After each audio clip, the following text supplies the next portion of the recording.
everyone, welcome to the Crafty Maven Getaway. So I am starting my layout here by cutting down a sheet of hot press watercolor paper.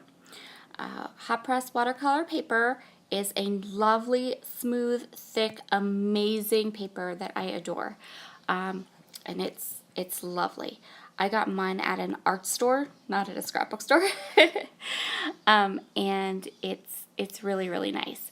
So we're going to do some stamping, and we're going to stamp with a whole bunch of Ulta New stamps today. So you saw my sketch I chose at the beginning, and that is this month's sketch challenge from Ulta New, and I am a huge fan. Discovering that company and using their stamps has seriously, made me love stamping. Well, that and my Tim Holtz stamp platform, of course. So I'm going to start with the Bamboo Roses stamp set and permanent black Ulta New ink, and I'm going to create a stamped swash of flowers from the bottom right to the top left. I'm also going to be using this little bumblebee, which is from, I believe the name of the stamp is Wild About You. Yep. And I'm going to stamp him at a couple different places and then clean him off and move on. Some of my stamps I'm going to make solid, and some of them I'm going to color in later, which is where the decision to create using the hot press watercolor paper comes in. This stamp set is called Wildflower Garden, and I'm going to just grab a couple stamps from that, and I'm going to stamp them. These are solid images, so I'm going to stamp them using some Ulta New inks that I really like. I think the green is going to be Forest Glade, and then a little bit later on I'm going to use a really bright pink, which is my favorite. Oh my gosh, this color is amazing. It's called Coral Berry, and the bumblebee was stamped using Warm Sunshine. So I'm just going to go through my stamps and pick out the colors I want to use, and I love these little mini ink stamps from Ulta New as well. I am a big Ulta New girl. So when I saw their sketch challenge for this month, I knew I wanted to create with it. I knew I had so many of their products that I could get out and have a fun with. And so, yeah, I'm just going to go ahead and create this little swash of flowers. This is that coral berry I was telling you about. The sketch just calls for one picture. So I just chose a picture of two of my nieces when they were looking especially adorable in April when they were together. So at this point, I'm going to stamp this coral berry, but then I'm going to decide that maybe I should take a break. Take a minute and decide where my photo is going to be, because I don't want to go through all the trouble of stamping this entire sheet or this entire background and then cover up a ton of it with my photo. So at this point I stop because I know I've reached the part where I want to get my photo, and I'm just going to mark with a pencil where my photo is, because I'm going to map my photos so I know that all these pencil marks will be covered up and it's not a big deal. And so now I have a good idea of where my photo will be, and I can place my stamps a little bit more intentionally so that I don't stamp and then be covering a bunch of it up. My reason for doing this is because this is not a slow process. Picking the colors, deciding on the stamps, making sure that this entire area is filled in. I think I had about an hour's worth of video just doing the background. So this is the labor-intensive kind of part of this layout. But once this is done, I think it was like 10 minutes and my layout was finished. But I really love my stamps. I really love stamping on scrapbooking layouts. I think it's just, I love it. I love it so much. I have really, really been getting into it and really loving it. And I really believe that the major reason for that is because of my stamp platform, because it makes it so easy to get fabulous results. So I have my entire sheet of hot pressed watercolor paper. It is all stamped, and now I want to watercolor. So I grabbed all of the Ultimu mini ink colors that I wanted to use, and I got a light and a dark from each color I want to use, and that's just what I'm just going to use, a light ink and a dark ink. So I have a light green and a dark green, I have a light green or I have a light teal and a dark teal yellow, and then pink. And so what I'm going to do is I'm going to wet these leaves with the lighter color. So I'm getting a nice area of water. And this is why I used watercolor paper, because you get a nice water and you just drop that dark color in and it goes whoosh. I love, love, love this. I love how these flowers turned out. From the mood board, I took inspiration from all of the different elements that were black and white, and then I also loved that really light cotton candy pink. So I'm using elements from and colors from the mood board to color my flowers in, and that's how I incorporated the mood board into this.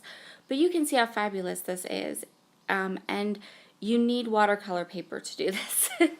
And the hot press watercolor paper is a smooth watercolor paper, so then when you ink initially, it is, you know, when you stamp, you don't have a texture to worry about, which is really awesome. The other amazing thing is that there is no warping. There is no warping at all. You can see all the water I'm using. No warping. The brand name of the hot press watercolor paper that I use is called Fluid. It's not like the best watercolor paper on the market, but that's okay because it works fabulously for my purposes. So these are just pinks, and again, I have two pink colors. They're both very light, but I wanted that really light pink that you see in the mood board. All of these little extra flowers that I stamped in to fill in some of the gaps are going to be teal, and then we're going to work on our butterflies. And I am using the same technique for all of these flowers and all of the watercoloring. So I'm just the lighter color, and I'm wetting the entire surface fairly well. I'm putting a decent amount of water on there, but I'm making sure to stay right within the edges of my stamp. And then when I drop that darker color in, the darker color will just follow where the water is. So then you get some natural shading and just that amazing watercolor look without the watercolor spreading outside of the stamped image. And I think that I believe that's because of the paper, honestly. So now I'm just going to clean up, and I'm going to go ahead and do my butterflies in yellow. And I think the butterflies turned out like so nice, so nice. So these are two of my very favorite shades. This is Buttercream, the lighter color. Ooh, hold on a second. Sorry about that.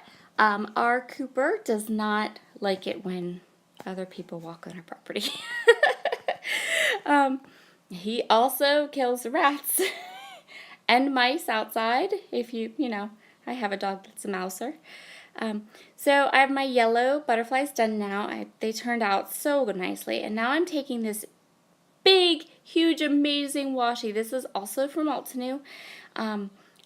And it's fabulous. I had it on my desk, and my husband actually came over and was like, "Are we putting wallpaper border somewhere in our house?" Because that's what he thought it was. I love that story. So it's a giant washi, and I have two different rolls of it, and I want all of the rest of them. I find it to be like way easier to grab and use than like a regular thinner washi. So what I'm doing here is I just covered an entire sheet of paper. I'm going to grab some fun foam, and I'm going to pop my photo up onto the fun foam, and then put the photo on top of this washi that I just put on white paper and cut apart as a photo mat. And then I'm just going to add a title. So the bulk of the work on this layout is all of that beautiful stamping, and I did not want to cover it up. And I felt like if I covered it up a lot, what would end up happening was that it would you know, if I added more embellishments or did anything like that, I felt like it would make the layout quite busy. So I did decide to add some black splatters, and I really, really like how the black splatters turned out. It was actually one of my better splattering days. And it just added that little bit of interest and just that little bit of something to the layout. And since the washi is a polka dot washi, it really did. It worked, turned out nice. So I'm going to take these thickers. These are Fitzgerald thickers. They're my favorite thickers. They're my favorite thicker font in the history of ever. And I have so few left. It's so sad. They need to come back with them. And I'm going to do my title, which is going to be Sweet Girls.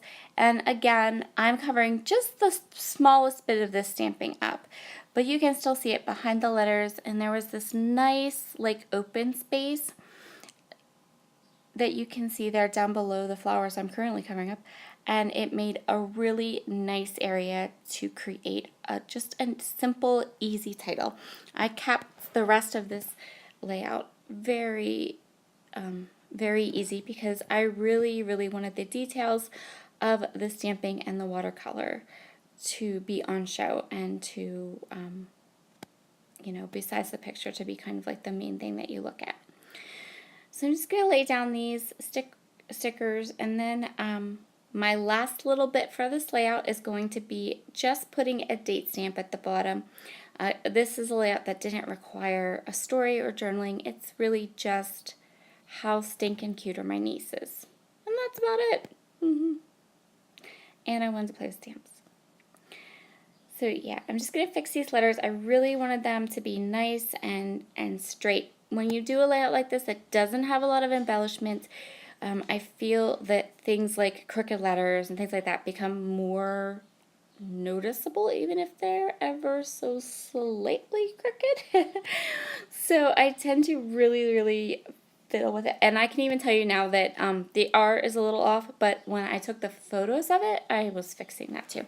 So now I've disappeared because I'm off checking the date of the layout. And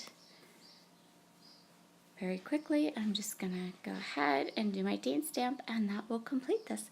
Thank you so much for joining me today on the Crafty Maven. Here are some fabulous close-ups of all of this stamping, and I hope that you'll try some stamping on your next layout. And if you are a stamper and if you love to watercolor, hot press watercolor paper by Fluid. All right, we'll see you all again soon. Bye.